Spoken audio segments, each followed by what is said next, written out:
반갑습니다. 어, 오늘 제가 거기 참석을 해가지고 그렇게 말씀드렸어야 되는데, 어, 제가 그 연락받은 거를 잘못 이해를 한 것 같아요. 그래가지고 저는 줌으로, 온라인으로 하는 걸로 생각을 하고, 그렇게 이해를 하고, 부득이 여기서 하게 됐습니다. 거기서 직접 뵙지 못해서 죄송하고요. 그래도 제가, 뭐 이제 준비했던 거를 좀 말씀드리고, 제 말이라든지 아니면은 수목진료 전반에 대해서 궁금하게 생각하시는 거 그런 것들이 있으시면은 어, 저 질문을 하시면은 아는 한도 내에서 성실껏 답변드리겠습니다. 예, 제가 오늘 말씀드린 거는 수목진료에 관여하는 여러 분야들이 그 어떻게 역할 분담을 해야 되는지, 그다음에 수목진료 전반에 걸쳐가지고 지금 개선 방안이 어떤 게 있을 수 있는지 그런 거에 대해서 말씀을 드리겠습니다. 어, 말씀드릴 순서는 우선 수목진료 정의와 구성, 그거에 대해서 말씀을 드리고, 그 다음에 구성원의 임무와 역할, 현안 대책, 그 다음에 개선 방안, 그리고 결론, 이렇게 말씀을 드리겠습니다. 우선 수목진료의 정의를 좀 하고 시작을 해야 될 텐데요. 정의는 뭐 여러분들 다 잘 아시다시피 수목진료의 산림보호법의 제2조에 나와 있죠. 수목진료란 수목의 피해를 진단 처방하고 그 피해를 예방하거나 치료하기 위한 모든 활동, 요거를 수목진료라고 그렇게 하고 거기에 이제 관련된 여러 그 용어로 나무사라든지 수목치료기술자, 나무병원 이런 것들이 있겠죠. 수목진료는 그 앞에 그 정의에 나왔지만은 수목진료라는 것은 피해를 진단 처방하고 예방 치료하는 활동 전반 그거 그다음에 나무의사는 그 진료 업무를 담당하는 사람, 치료기술자는 진단 처방에 따라 예방과 치료를 담당하는 사람, 나무병원은 이런 진료 사업을 하기 위해서 법률에 따라 등록한 법인, 그리고 양성기관은 일정 요건을 갖춘 수목의학 관련 교육기관 또는 시설단체 이런 것들을 얘기합니다. 그런 것들이 이제 수목진료에 관련되는 그 몇 가지 그, 그, 그, 뭐랄까, 자격이라 할까요? 그런 거에 대한 정의였고요. 그 말로, 그거 말고 수목진료 전반에 대해서 관련 분야들을 정리를 해보면은 다른 분야도 다 마찬가지인데요. 어떤 분야가 있으면은 그거를 공부를 하는 분야, 공부하고 연구해서 개발하는 분야가 있고, 그 다음에 직접 시행을 하는 분야가 있고, 그거를 관리 감독을 하는 그런 분야가 있겠죠. 수목진료도 마찬가지로 그렇게 따지면은 학, 연, 산, 관 이렇게 되는데, 학이라는 거는 여기 보이듯이 그 대학교나 뭐 전문대학교, 양성기관 이런 학문을 하는 또는 교육을 하는 그런 부분이 되겠고, 연구계라는 거는 연구를 하는 거예요. 연구, 조사 이런 거를 수행하는 부분으로 산림과학원이나 산림환경연구소 또는 민간연구소들이 있고, 그리고 산업계라는 거는 이걸 실제 현장에서 시행하는 분야, 어떤 나무병원이라든지 약재회사, 자재회사 이런 데들이 되겠습니다. 약재회사, 자재회사 이런 부분들. 그 다음에 관계라는 거는 산림청 같은 그런 관청이 되겠죠. 여기서는 정책을 입안을 하고 이제 그 제도가 잘 시행될 수 있도록 관리 감독하고 그런 일을 하게 되겠습니다. 각 부분의 각 분야의 임무와 역할을 보면은 학계는 교육, 그다음에 인력 양성, 연구, 봉사, 그다음에 이게 이제 봉사는 사실 학문하고는 직접적인 관련은 없지만 학문을 가지고 그걸 바탕으로 해서 사회에 여러 가지 그 도움을 주는 그런 거겠죠. 그래서 지금 학계에서 하는 수목진료 분야의 봉사라는 것은 대부분이 수목진단센터를 통해서 이루어진다고 보시면 됩니다. 그리고 이제 요 대학 교육하고는 좀 별개로 산업인력 양성기관이 있죠. 그래서 요거는, 우리 쪽으로 보면은, 뭐죠? 수목진료 전문 인력 양성기관. 그래서 나무의사나 수목치료기술자 양성하는 그런 분야가 되겠습니다. 연구계에서는 수목 이상을 진단하고 방지하는 것, 그 다음에 병해충 발생을 예찰하는 거는 이제 그 병해충이 어떻게 발생하고 있는지 그런 거를 조사하는 거죠. 그래서, 초기에 대응을 할 수 있게 그렇게 준비를 하는 계획을 수립하고 그런 것이 이제 연구계에서 이루어지고, 아울러서 수목진료 분야의 그 제도나 정책 이런 거에 개선할 부분, 그다음에 개선을 한다면 어떻게 할 것인지 그런 것들을 또 연구하게 되겠습니다. 산업계는 여러분들 잘 아시다시피 수목진료를 수행하는 부분이라서 어떻게 보면은 수목진료에서 가장 중요한 부분, 핵심적인 부분, 그게 산업계라고 볼 수 있고, 이거 다른 말로 표현하면은 뭐예요? 나무병원이죠, 나무병원. 거의 대부분이 이건 나무병원이니까. 그래서 나무병원이 이 산업계에 포함이 되겠습니다. 또 관계라는 거는 제도를 시행하고 관리 개선하는 거, 그 다음에 예산을 확보하는 거. 여기 이제 공적인 그런 자금들이 들어갈 수밖에 없으니까요. 예산을 확보하는 거, 그 다음에 그 수목진료망 네트워크를 얘기하는 거예요. 수목진료 네트워크를 구축하고 운영하는 거, 그 다음에 자격관리, 연구지원, 뭐 이런 등등의 일이 있겠습니다. 근데 여기서 이제 그 때로 이 분야들이 이렇게 명확하게 구분이 되면은 별 문제가 없겠지만은, 분야가 좀 중첩되는 부분들이 있어요. 중복되는 부분. 그러니까 이 분야라는 것이 원래 뭐, 이 칼로 무자르듯이 딱 정해져 가지고 너는 여기까지 하고 너는 여기까지 하고 뭐 이렇게 돼 있으면은 큰 문제는 없지만 이게 뭐 이쪽에서 해도 되고 저쪽에서 해도 되고 그런 것들이 있거든요. 그러니까 예를 들면은 뭐 저 의료 쪽에서도 의사가 할 수 있는 일, 그 다음에 간호사가 할 수 있는 일, 이게 정해져 있잖아요. 딱 정해져 있는데 어떤 일을 보면은 의사도 할 수 있고 간호사도 할 수 있고 이런 일들이 있잖아요. 수목진료에서도 마찬가지입니다. 그래서 학계는 교육과 연구를 주로 하는데, 이 연구가 가장 중요한 거지만, 어, 연구로 보면은 연구계하고 중첩이 되죠. 그 다음에 봉사 부분에서 보면은 진단센터 활동이 산업계하고 또 중첩이 될 수 있어요. 그래서 보면은 학계의 범위가 연구계나 산업계까지 중첩돼 들어가는 경우가 많아요. 그리고 연구계도 보면은 여기 방제 계획 수립,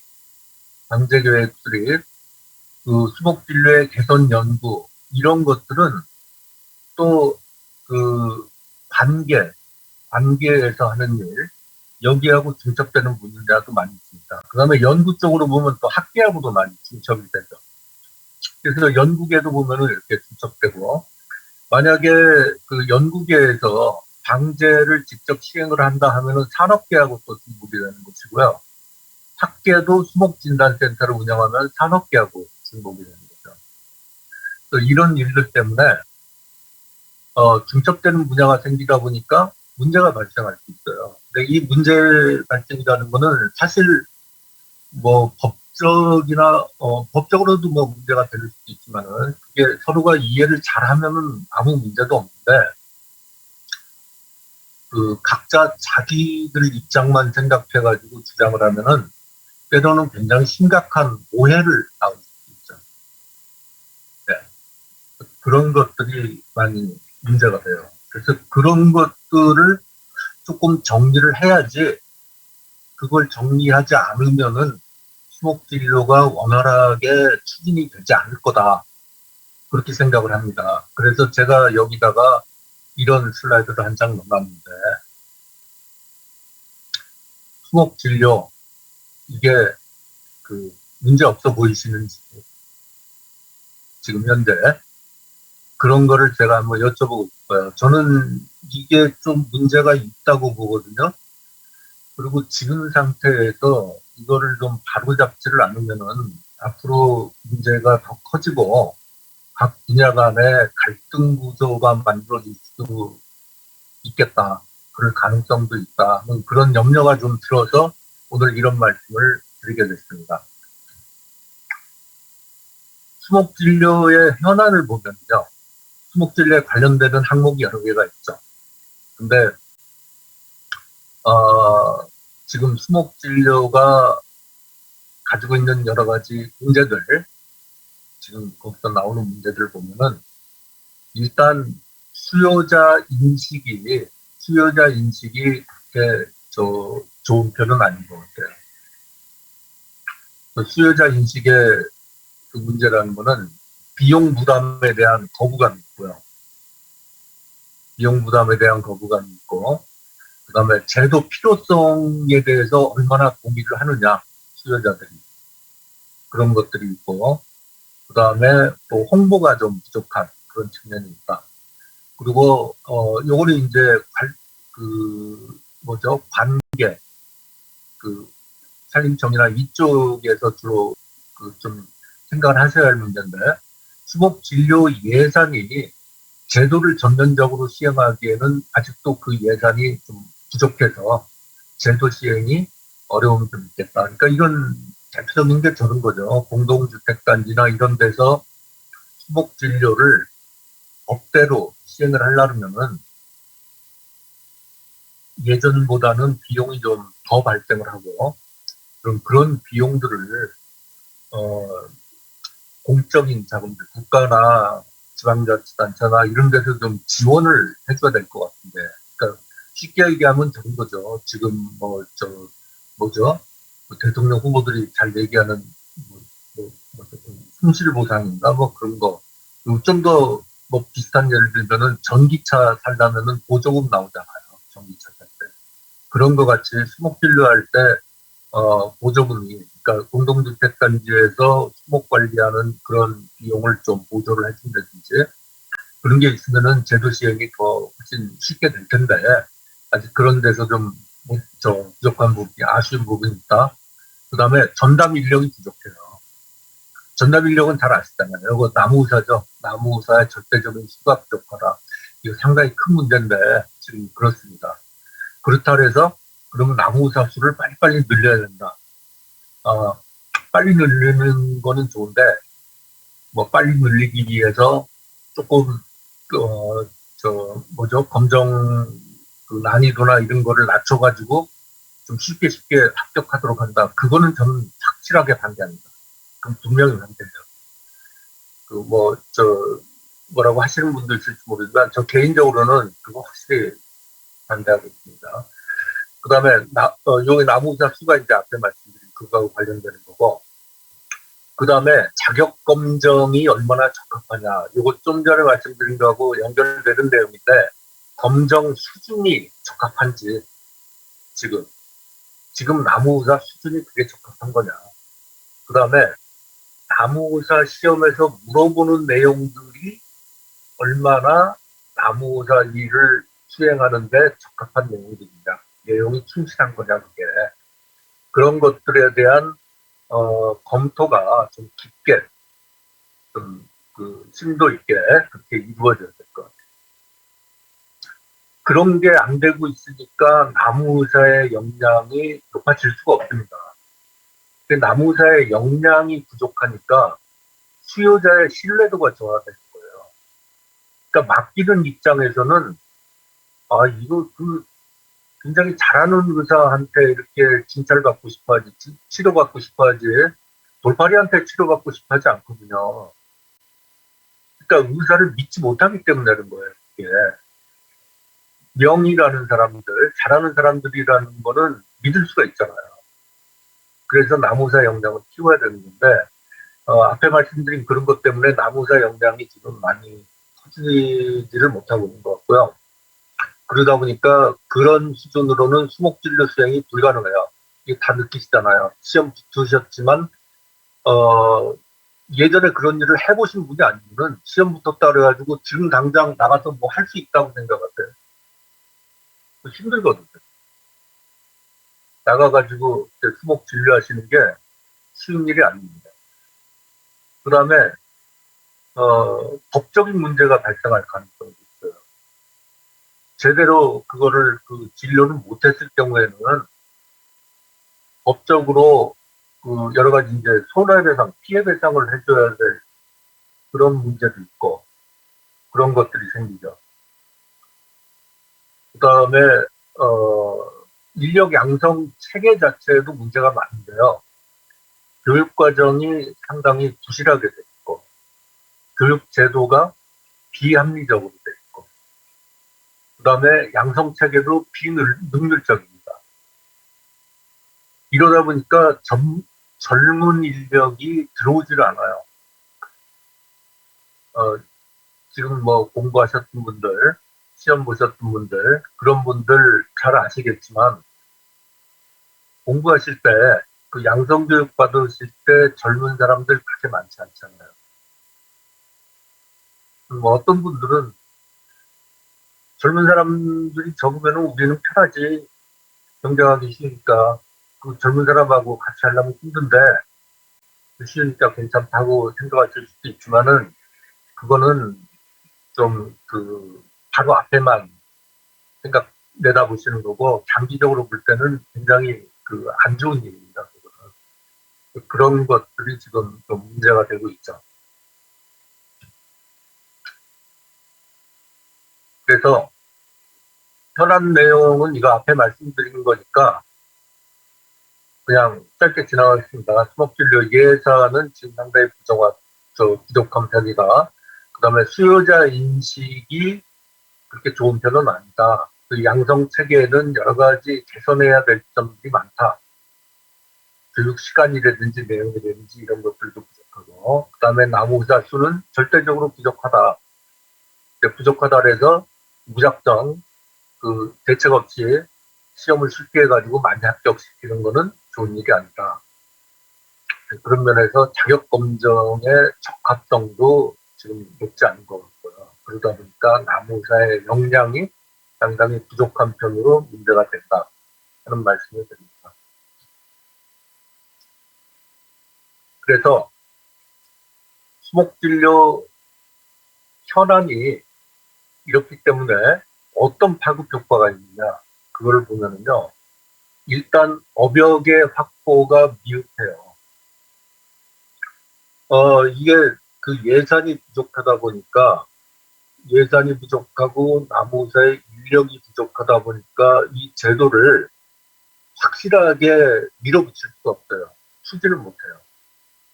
그러니까 아직도 업역이 많이 확보가 안 되고 업역이 확보가 안 되다 보니까 이쪽으로 들어오려고 그러는 사람들이 머뭇거리는 경우들이 많죠.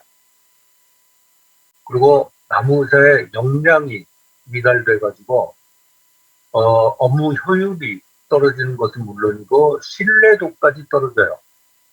그러니까 수요자들이 믿고 맡기지를 못한다는 얘기죠. 저 정도 할 거면은 굳이 뭐 나무의사들한테 맡길 게 뭐냐 그런 얘기까지도 하고 그러거든요. 그런 게 이제 문제가 되는 것이고, 양성 체계가 비합리적이다 보니까 젊은 인력들이 들어오지를 않고요. 양성 교육을 받고 나가는 사람의 수준이 충분치를 못해요. 역량이 미달되는 거죠. 그리고 자격 검정 기준이 없다 보니까 앞에 자격 검정에 대해서 제가 말씀드렸잖아요. 문제가 적합한지 수준이 적합한지 뭐 그런 거. 그런 것들이 뭐 특별한 기준이 없어요. 아주 간단한 기준만 있고. 그러다 보니까 시험 관리도 제대로 안 되는 것이고, 출제 관리다 이런 것들. 그래서 검정 난이도가 불안정하다. 잘 아시잖아요. 어떤 때는 굉장히 쉬었다가 뭐 많이 붙었다가 조금 붙었다가 뭐 자꾸 이런단 말이에요. 그게 사공이 없어서 그래요. 사공이 없고 각자 그냥 노젓고 있는 거예요. 그러다가 어떤 사람들이 노젓지 않고 쉬면은 천천히 가는 거고, 몇 명이 한꺼번에 노져면 빨리 가는 거고, 뭐 막 이렇게 돼 있거든요. 난이도도 불안정하고, 그러다 보니까 검정에 대한 신뢰도도 자꾸 떨어져요. 수험생들은 수험생들대로 뭐라고 해요. 출제자들은 출제자들대로 뭐라고 해요. 더 큰 문제는 그런 거를 왜 그런 일이 생기는지 알아보고 그걸 어떻게 개선하면 좋겠다. 그런 노력을 할 생각을 안 하는 것 같아요. 제가 보기엔. 누군가 그걸 좀 해야 되는데, 특히 이제 그거는 그 관리기관, 산림청 같은 그런 데서 해야겠죠. 거기서 하고, 거기서 위탁받아서 그 시험 관리를 하고 있는 그 뭐죠? 인업진흥원 그쪽에서 하고 그런 걸 좀 해야 될 텐데, 그런 것들에 대한 생각이 없어요. 저는 그게 굉장히 큰 문제라고 생각해요. 이거는 앞으로 계속 유지해야 할 그런 제도인데, 유지하고 발전시켜가야 할 제도인데, 그거에 대해서 장기적인 계획이 없는 것 같아요. 그렇습니다. 그래서 이 모든 분야에 그 문제가 좀 있겠지만은, 제일 그, 각 분야가 가지고 있는 문제들을 해결할 수 있는 대책은 뭐냐. 그 학계에서는 교육과 연구에 주로 매진을 하고, 여기에 주로 그 많은 그 비중을 놓고, 봉사 쪽에는 비중을 조금 줄여야 하지 않을까, 그렇게 생각을 합니다. 그래서 진단센터를 운영하기는 하되, 진단은 하지 말고, 그러니까 이게 이름도 바뀌겠죠. 진단센터가 아니고 뭐 다른 거로 바뀌겠죠. 수복 진단을 그냥 자문만 하고 처방전 같은 건 발표하지 말라. 그다음에 연구계는 해당 지자체의 생활권 수목 건강 유지, 자기 연구계에 있는 산림환경연구소가 해당되어 있는 지자체 거에 대해서 건강 유지에 관심을 갖고, 산업계는 뭐 지금 하시는 대로 열심히 잘 하시면 되는데, 여기는 아까 앞에서 말씀드린 대로 역량을 강화해야 된다는 게 상당히 큰 문제죠. 산업계에서는요. 관계에서는 조금 더 신경을 써주시면 좋겠고요. 이 관계는 뭐 수목진료뿐이 아니라 다른 분야들도 되게 비슷한데요. 여기 이제 관청이니까 공무원이잖아요. 그분들은 순환 근무를 하잖아요. 그러면은 몇 년 근무하시고 이제 다른 쪽으로 이렇게 옮겨가시잖아요. 그리고 새로운 분이 오시고. 이러니까 연속성도 좀 떨어지는 것 같고, 추진력도 약화되는 것 같고요. 특히 어려운 문제가 생기면은 빨리 해결해야 되겠다. 그게 아니고, 좀 지나서 다른 데로 가면은 그 담당자 입장에서 보면, 다른 데로 정보 발령나면은 거기서 벗어날 수 있거든요. 그런 것도 좀 있지 않은가, 그런 생각도 들고 있습니다. 네, 지금 일하시는 분들이 다 그렇다는 말씀은 아니고요. 그런 문제들도 좀 생길 수 있다. 그런 말씀입니다. 이 제일 큰 문제가 되는 게 중복 분야가 문제가 되는 거거든요. 그리고 거기에서도 제일 심각한 게 수목 진료업, 그러니까 산업이니까 나무병원들 얘기하는 거죠. 이 나무병원이 하는 일을 학계도 할 수 있고 연구계도 할 수 있고 그렇다는 게 문제예요. 근데 요거는 법에 보면은 명확하게 돼 있죠. 나무병원은 나무의사만 운영할 수 있게 돼 있어요. 나무의사가 아니면 나무병원을 운영할 수가 없죠. 아무리 잘 아는 사람, 진짜 세계에서 제일 으뜸가는, 세계 아니고 우주라도 좋아요. 우주에서 제일 으뜸가는 그 수목 진료 전문가라고 할지라도 나무의사 면허 없으면은 나무병원 못 합니다. 그 법에 그렇게 돼 있어요. 만약에 그런 사람이 자기 실력 좋다고 뻑이고, 아니면 남들이 부추기든지 그래가지고 수목 진단을 하고 진단서를 발급하고 이렇게 치료하라고 처방서를 냈다. 그 범법이죠. 법을 위반한 거죠. 그러니까 뭐 우리 그 흔히 듣는 의료법 위반 뭐 이런 거겠죠. 나무병원도 똑같아요. 근데 실제로 이제 그런 것 때문에 못 하는데 만약에 학계에서 수목진단센터를 가지고 있잖아요. 대학교에서 수목진단센터를 가지고 있는데 여기에서 누군가 나무의사 자격을 가진 사람을 채용을 하는 거예요. 고용을 하는 거예요. 그래가지고 만들었어요. 그러니까 예를 들면은 뭐 우리는 그럴 생각 전혀 없는데 뭐 제가 그 뭐죠 퇴임이 정년이 얼마 안 남았는데 제가 정년하기 전까지는 그런 생각 전혀 없어요. 뭐 한 달 정도 내가 말할 텐데 예를 들어서 충북대학교에서 나무의사를 하나 고용해갖고 충북대 수목진단센터에서 나무병원을 등록을 했다. 등록을 얼마 중식했어. 요것만 갖추면 되니까요. 등록했다. 그래가지고 나가서 나무병원을 하는 거예요. 아, 나가서가 아니라 학교에 이제 그 사무실 두고 나무병원 하죠. 그러면 뭐 예를 들어서 뭐 고조선 나무병원이 있고 그 사립병원이죠. 그다음에 충북대학교 부속 나무병원 이러면 환자가 동네 조그만 병원을 가고 싶어 하겠어요? 대학병원을 가고 싶어 하겠어요? 사람들이 아플 때 대학병원 가고 싶어 하잖아요. 큰 병원들. 그러니까 실제 실력은 둘째치고 충북대학교에서 운영하는 나무병원이다. 그럼 사람들이 거기 많이 맡긴다고요. 그러면 결국 그게 이제 이쪽에 있는 그 사립나무병원보다 경쟁 우위가 된다는 거죠. 그러면 일반 사립나무병원들이 그렇게 발전할 수가 없어요. 이게 저기하고 똑같은 거예요.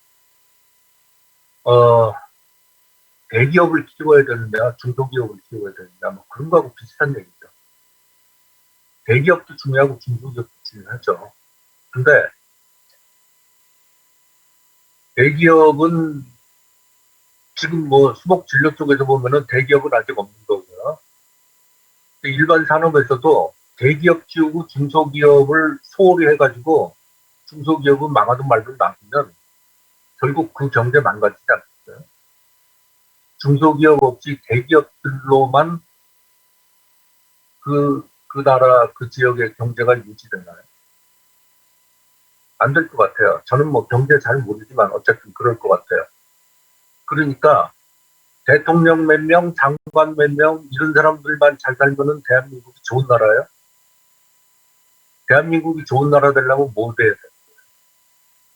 대부분의 국민이 잘 사는 월급 많지도 못하고 그러지만은 그런 국민들이 잘 사는 나라가 좋은 나라지 일부 특권층만 잘 사는 나라가 그게 무슨 좋은 나라겠어요. 산업도 마찬가지죠. 그러니까 대학들이 나무병원 만들어가지고 산업계로 진출을 한다. 뭐 학교에서는 좋아하겠죠. 돈 벌어다 주니까. 그리고 뭐 그거 하는 그 교수나 교직원들도 좋아할 수도 있겠죠. 수당도 좀 더 받을 거고. 근데 그게 우리나라 수목진료 발전에서 좋은 거냐? 그렇지는 않다고 생각해요. 그렇게 대학들이 진출해버리면은 일반 병원들이 클 수 있는 기회를 주는 것이고, 그 기회가 줄어들면은 사립나무병원들이 제자리를 못 찾을 것이고, 그러면 수목진료 산업이라는 게 발전 속도가 늦어지는 거예요. 그런 거 한번 생각을 해봐야 돼요. 이 국립나무병원이나 공립나무병원도 다 마찬가지입니다. 저는 국립나무병원이나 공립나무병원 이런 연구계 쪽 지자체나 이런 쪽에서 지자체 안에 있는 공적인 수목들, 공공의 수목들을 방제하는 것조차도 민간 쪽으로 많이 풀어줘야 된다고 생각해요. 같아요. 직접 하지 말고. 그러니까 가로수 관리, 가로수 방제 이런 것도 지금도 많이 그렇게 하지만 가로수 방제 같은 것도 시에서 직접 하지 말고 시에서 사업으로 발주를 해서 나무 병원들이 할 수 있게 그렇게 해야죠. 그래야지 수목 진료가 빨리 발전하고 빨리 잡지 않습니다. 학계는 그 다음에 진출해도 된다고 생각을 해요. 그 산업계가 일반 사립병원들이 자리 잡은 후에 진출해도 된다고 생각해요. 그리고 그때는 진출해야 할 수도 있어요. 해도 되는 게 아니라 해야 할 의무가 있을 수도 있어요. 왜 그러냐면 나무병원들이 자리 잡은 후에 이게 그 먹고 살만해지면은 조금 그 게을러지고 완만해지고 그 이완되고 이런 경우들이 많잖아요. 그럼 발전이 안 돼요. 그럴 때 뭔가가 들어가서 자극을 줘야 되는데 그게 학계에서 대학에서 만든 병원일 수 있죠. 대학 병원들이 들어가서 지금 현재 그 태평성대를 누리고 있는 나무병원 업계에 들어가가지고 바람을 한번 쫙 일으켜서 물결을 그 파도를 한번 일으켜가지고 정신 차리게 만드는 그런 역할을 할 수가 있겠죠. 근데 지금같이 자리도 못 잡고 예산도 부족하고 자리도 못 잡고 있는 이런 상황에서는 학계가 나무병원으로 진출, 대학교가 나무병원으로 진출하는 거는 조금 그 시기상조 아닌가 그런 생각을 합니다. 진단서 발행하는 것도 마찬가지예요. 그러니까 우리는 나무병원 안 하지만 그래도 진단센터니까 진단은 하겠다. 그 자기들이 가지고 있는 능력을 그 묻어놓기는 아까우시겠죠. 그래서 진단을 해주고 그 좋은 얘기인데요. 이것도 앞에하고 관련해서 진단도 나무병원에 진단을 의뢰하면은 그 뭐죠 일정 수수료를 받고 진단을 해주잖아. 그런 게 유지되도록 해줘야 된다. 그리고 저는 특히나 이제 그 학계나 이런 쪽에 저 산림청하고 산림과학원 쪽에서는요 대학교 수목진단센터에다가 뭐를 바라고 있냐면은 나무병원이 의뢰하는 문제들을 진단해 주기를 바라고 있어요. 그래야지 나무병원들이 지금 나무사들이 직접 할 능력이 안 되니까 대학에서 도와줘라. 그래갖고 진단을 해줘라. 그렇게 해서 능력을 향상을 시켜줘라.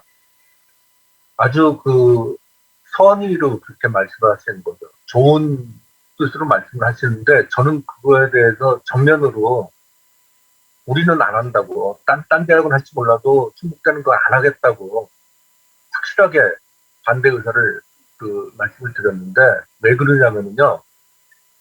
저는 진단해준다고 나무병원의 수준이 올라갈 거라고 생각 안 해요. 진단해주면 나무병원 수준 내내 그턱입니다. 그게 진짜 뭐 어렵고 그 애매하고 까다롭고 이런 경우에는 같이 진단할 수 있어요. 나무병원하고 대학교하고 같이 진단할 수 있지만 뭐 대학교 진단센터에 의뢰하면은 진단해준다더라. 그러면은 나무병원들이 아마 상당히 많은 나무병원들이 대학교에 의뢰할 겁니다. 그렇게 해서 진단받아가면 편하잖아요. 직접 하는 것보다 편하죠. 그 다음에 뭐 아직 역량이 충분치 않은 나무사들은 직접 하는 것보다 더 믿을 수 있잖아요. 대학에서 해주면. 뭐 대학교 선생들이 해준다는데 더 믿을만 하겠지. 그렇게 생각할 수 있잖아요. 수요자들도 좋아하겠죠. 고객들한테 얘기하기도 편하겠죠. 이거 우리 뭐 어디하고 협약 맺어가지고요. 뭐 중국대에서 다 진단해주는 거예요. 이러면은 그 맡긴 사람들도 이거 대학에서 진단해줬다는데 대학 교수들이 진단해줬다는데 그럼 더 믿을 수 있겠죠. 거기서 더 나가면 무슨 문제가 있냐면 만약에 그것 때문에 무슨 일이 생겼다. 경제적인 피해나 이런 것들이 발생했다. 그럼 누구 책임이에요? 그 대학 책임이잖아요. 대학에서 진단해줘서 한 건데. 나무병원에 해준 행동 못 써요. 대학에서 진단한 거 전달한 거밖에 없잖아요. 전달하고 그대로 따라서 시행한 거밖에. 그러면 전적으로 대학 책임 아닐지 몰라도 대학 책임이 상당히 많잖아요. 그 시키는 대로 한 나무병원은 책임이 훨씬 덜하잖아요. 그러니까 대부분의 남부병원들이 대학에다가 그걸 의뢰를 할 거라고요. 그러면은 절대 그 남부병원이 발전을 할 수가 없어요. 남부병원이 스스로 발전할 노력을 해야 되는 거죠. 그래서 그런 것들도 진단 처방서 내주는 것도 하면 안 된다. 저는 그렇게 생각을 합니다. 그래서 수복진료 각 분야를 구성하고 있는 구성원들이 역할 분담을 해야 되는데 우선 학계는 수목진단센터 대신에 이제 이름을 바꿔서 수목의학센터든지 뭐 이런 식으로 이름을 바꿔서 운영을 하고 처방도 내주지 말고 진단에 대해서 자문은 해줘야 되죠. 뭐 물어보시는 거 자문은 해줘야 되는데 확실하게 진단 딱똑 떨어지는 진단 내려주고 처방 내려주고 그런 거 하면 안 된다. 교육과 연구는 그대로 계속 하면 돼요. 근데 봉사 분야에서는 이런 쪽에 대해서 좀 자제를 하셔야 되지 않을까. 이런 식으로 자제를 하셔야 되지 않을까 생각을 하고요. 영국에서도 다른 거는 뭐 다 그대로 하시면 되는데, 국공립나무병원들이 처방전 발행하는 것도 금지예요. 이게 저기 있어요. 개인이 한 번 있어요. 우리 집 화분이 죽어가요. 어? 우리 마당에 뭐 장비가 병들었어요. 뭐 이런 거 일반 시민들이 의뢰하는 그런 것들은 해줘야 되겠지만은 그거 말고 좀 규모가 있는 거라든지 아니면은 영리를 목적으로 하는 것이 분명한 그런 데서 의뢰하는 거라든지 그거는 해주면 안 된다고 생각합니다. 산업계는 이런 뭐 업무 중첩 분야는 없는데 거듭 말씀드리지만 여기 자구 노력을 많이 해요. 자구 노력 그 중에서도 제일 중요한 게 스스로 발전시키려는 노력, 자신을 개발하는 노력 그게 굉장히 중요합니다. 사실 오늘 그런 말씀을 많이 드리려고 했어요. 나무사들 좀 각성해야 된다. 나무사들 그 정도 수준 가지고 지금 나무사라고 할 수도 없으니까 나무사 자격 땄다고 뭐 만족하거나 안심하지 마시고 더 많은 노력을 해야 된다. 그런 말씀을 드리려고 했는데 자꾸 그런 말씀만 하면은 서로가 그렇게 마음도 편하지 않을 것 같고 그래서 다른 쪽에서 말씀드린 겁니다. 관청 쪽에서 산림청 쪽에서는 이 제도에 대해서 제도로 활성화시킬 방법에 대해서 좀 더 관심을 가지셔야겠죠.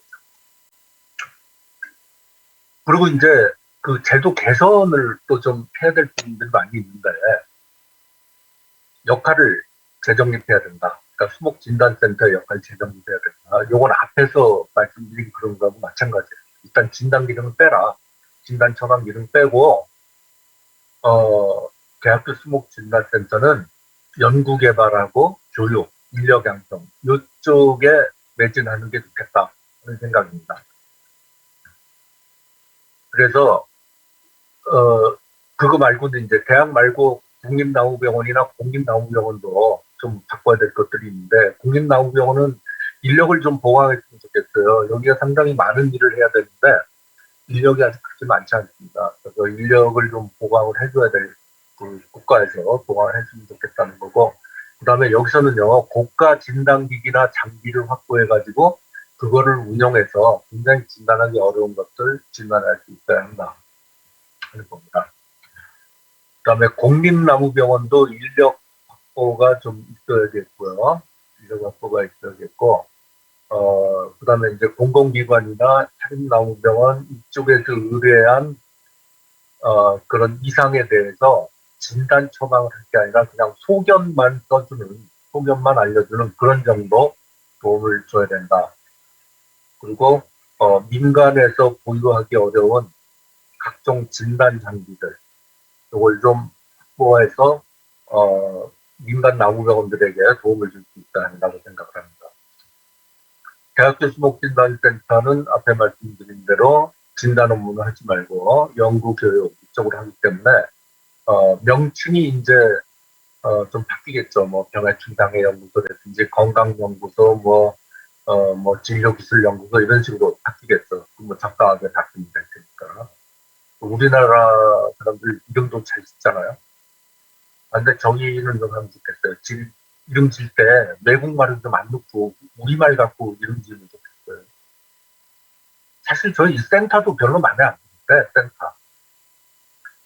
뭔 센터들이 그렇게 많아요. 그 다음에 또 하나, 그 국가적으로 좀 해야 될 거. 우리가 이 산림청 같은 데서 신경을 써야 될 게 국가 수목진료망 네트워크. 이것도 내려오네. 네, 수목진료 네트워크. 요거를 좀 만들었으면 좋겠어요. 그 자세한 내용은 지금 시간이 그렇게 많지 않은 것 같아가지고요. 넘어가겠습니다. 여러분들 자료로 이거 한번 보시면 좋겠어요. 그리고 꼭 만들어야 될 위원회 같은 게 있어요. 산림청에서 만들어야 될 위원회. 이게 뭐냐면, 하나는 수목진료 발전위원회. 도대체 이 수목진료 제도가 제대로 잘 되고 있느냐,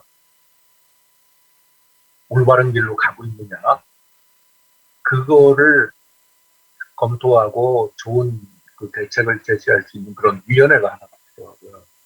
그 다음에 분쟁조정위원회라는 게 필요한데, 요거는 앞으로 이제 나무병원을 운영을 하면은요, 나무병원하고 의뢰인, 수요자들이죠. 그 사이에 분쟁이 상당히 생길 거예요. 그래서 외국에서 보면요, 분쟁, 그 재판 사례집도 있어요. 판례집. 이 수목 진료에 관한 판례집도 있어요. 그 정도로 일이 많이 생기는 거거든요. 까다로운 일도 많고. 그렇기 때문에 그런 거를 좀 담당해서 해결할 분쟁조정위원회가 필요하다고 생각을 합니다. 이 두 가지는 산림청 쪽에서 좀 시급하게 좀 검토를 해가지고 필요하다고 생각하면, 저는 필요하다고 생각하거든요. 거기서도 필요하다고 생각하면 꼭 좀 빨리 만드시기 바라요. 위원회의 운영은 발전위원회, 이거는 전반적인 그 수목진료 전반에 대해서 검토를 하는 것이고요. 분쟁조정위원회는 분쟁을 조정하는 건데, 수목진료와 관련해서 일어나는 다양한 법적 분쟁들, 이거 조정 없는 것 같더라고요. 그 다음에, 그러니까 예를 들면 공제조합에서 하는 그런 거하고 비슷한 거죠. 근데 공제조합보다는 훨씬 더 객관적으로 볼 수 있는 데죠. 공제조합은 자기네들 이익단체 같이 그런 거니까. 그리고 공정한 판결을 내릴 수 있도록 근거자료를 제시한다. 이거 이제 그 공제조합이나 이런 거보다는 분쟁조정위원회가 훨씬 객관적인 그 공정한 그런 시각을 가지고 있는 위원회니까 그 어떤 자료를 제시했을 때도 그 사법부에서 판단을 내릴 때 많은 참고를 하겠죠. 네. 그런 것들도 하는 그 위원회를 만들어야 한다고 생각을 해요. 저런 거 좀 빨리 됐으면 좋겠습니다. 그 다음에 나무사 양성교육 체제를 개편을 해야 되는데요. 요거 간단하게 말씀드리고 끝내겠습니다. 체제 개편도 양성교육도 좀 문제가 상당히 많다고 생각하는데, 지금 누구든지 교육을 다시 받아야 돼요. 뭘 전공했고 뭐 했든지 간에 교육을 똑같이 다 다시 받아가지고 그렇게 해야 되는데, 이게 상당히 그 시간 낭비거든요. 시간 낭비, 비용 낭비 이런 거라고요. 그 다음에 모든 사람이 한 군데 들어가서 배우니까 강의 수준을 잡기도 힘들어요. 그래서 이걸 개편을 해야 된다. 적어도 대학에서 이 관련 분야를 전공하고 있는 사람은 그걸로 인정을 했어야 돼요. 그러니까 대학에서 이걸 받고 나갈 수 있게 해줘야 된다. 그래야지 젊은 인력도 이쪽으로 끌어들이고 그럴 수가 있죠. 교육이나 수강의 효율도 높일 수 있는 것이고요. 그래서 가능한 개편 방향이 뭐냐? 이거는 전공자와 비전공자로 교육을 둘로 나눠야 돼요. 그래서 전공자들은 전공 공부를 하던 중에 나무사 과정을 이수할 수 있게 학교 내에서. 그 다음에 비전공자들은 지금대로 양성교육기관에서 받을 수 있게. 이게 왜 그러냐면 대학 전공자만 나무사를 할 수 있는 거 아니잖아요. 나 나중에 생각이 바뀔 수 있잖아요. 그 사람들은 다시 대학을 들어가야 됩니다. 그렇지는 않죠. 그 사람들이 생각이 바뀌어가지고 나무사 하고 싶으면은 양성기관에 들어가서 지금 하는 것과 비슷한 교육을 받으면 되죠. 그래서 대학에는 학교에다가 뭐 수목진료 트랙이나 이런 것들을 만들어서 대학교를 다니면서 그 과정을 이수하게 하면 됩니다. 자세한 내용은 제가 지금 시간이 없어서 말씀 못 드리겠고요. 그렇게 하고, 그래서 전공자 중에 자기가 생각이 있는 사람은 학교 다닐 때 나무의사 트랙을 들어서 바로 나무의사 시험을 볼 수 있게 하고, 전공자 중에도 학교 다니면서 나무의사 트랙을 안 들었던 사람은 졸업한 후에 언제든지 뭐 양성기관에 들어가가지고 교육받아서 자격증 문제하면 되고, 비전공자들은 마찬가지로 지금하고 똑같이 양성교육 받고 자격 응시하면 됩니다. 이런 체제로 가야 된다고 생각해요. 그 다음에 뭐 진료 트랙 이런 거 넘어가겠습니다. 그 다음에 이제 마지막으로 검정 시험의 문제점인데요. 지금 시험 제도의 문제 여러 가지 있죠. 그 앞에서도 뭐 간단히 말씀드렸지만 좀 구체적인 거는 밑에 좀 떠놓기 때문에 중요한 거는 시험 관리 운영 규정이 있는지 없는지 잘 모르겠어요. 이런 운영 규정이 있다면은 그 운영 규정 내용을 잘 살펴보고 도대체 시험 문제가 적정한지 명확한지, 그 다음에 시험 문제 완성도는 어떻게 된 건지, 이거 지금 불신 많잖아요. 이거에 대해서. 그럼 스스로 한 번이라도 그거에 대해서 검토하고 반성해봤냐? 없었던 것 같아요. 뭐 아시는 분은 아시겠지만은 제가 그래도 상당히 많이 관여하고 있는 사람 중에 하나인데, 그런 거 했었다는 거 못 들어봤어요. 그냥 뭐 이렇게 전화해가지고 뭐 이번에 시험이 그렇게 문제가 있었나요? 뭐 이런 말 몇 마디 물어보고 그렇죠. 예, 문제 없는데 괜히 들고 그러나요? 뭐 그러고 넘어가고 이런 게 대부분이지, 그거에 대해서 이렇게 깊게 생각해 본 적이 없습니다. 그러니까 이거 뭐 심하게 이거 반성을 할 줄 모르고, 그러니까 자신을 되돌아볼 줄 모르는 그런 관리 운영, 그렇다고 볼 수 있는 거죠. 그래서 이거에 대해서는 반드시 재검토가 좀 필요하다. 그리고 지금 시험 문제 출제 방식도 굉장히 급박하게 출제를 하고요. 그 다음에 전문 인력, 그러니까 전문성이 조금 낮은 사람들도 저 출제에 많이 들어가요. 왜냐면 인력 풀이 지금 그렇게 아직 좋지 않기 때문에 그렇게 들어가고요. 또 상당히, 그러니까 꽤 많은 분들이 출제를 의뢰하면은 개인적인 사정으로 거절을 하는 경우가 많아요. 근데 그런 것들을 거절하는 이유가 진짜 개인적인 사정인지, 그런 것들에 대해서도 한번 생각을 해봐야 할 것 같습니다. 네, 여러 차례 시험을 수행했지만 문제에 대한 깊이 있는 검토가 한 번도 안 이루어졌는데 꼭 좀 검토를 해봤으면 좋겠다, 그렇게 생각을 해요. 그리고 2차 시험도 좀 내용을 좀 바꿔야 되고, 이런 거는 지금 남부사 여러분들한테 직접적으로 관련이 있는 건 아니지만은, 이런 거는 산림청하고 어디서 임업진흥원하고 그런 데서 해결해야 되는 거겠죠. 그런 데서 나서서 해결해야 되는 거겠죠. 근데 그쪽에서 나서서 개선해야 하도록 만드는 거는 남부사 측이었죠. 그래서 지금 여러분들한테 말씀드리는 거예요. 지금 나는 나무사 땄으니까 그리고 관심 없어 하시면은 나무사제도 그렇게 발전할 수가 없는 거예요. 그런 거에도 그러니까 후학들, 후배들 거기도 관심을 좀 가져보십시오. 결론적으로 여러 가지 정확하게 말씀드렸지만은 문제들이 상당히 많은데, 각 분야가 자기네들이 자기네들한테 부여된 그런 임무에 맞게 그 범위 내에서 좀 해가는 게 중요하다. 중첩되는 부분을 한다고 해가지고 잘못은 아니지만은 시기적으로 지금은 아닌 것 같다.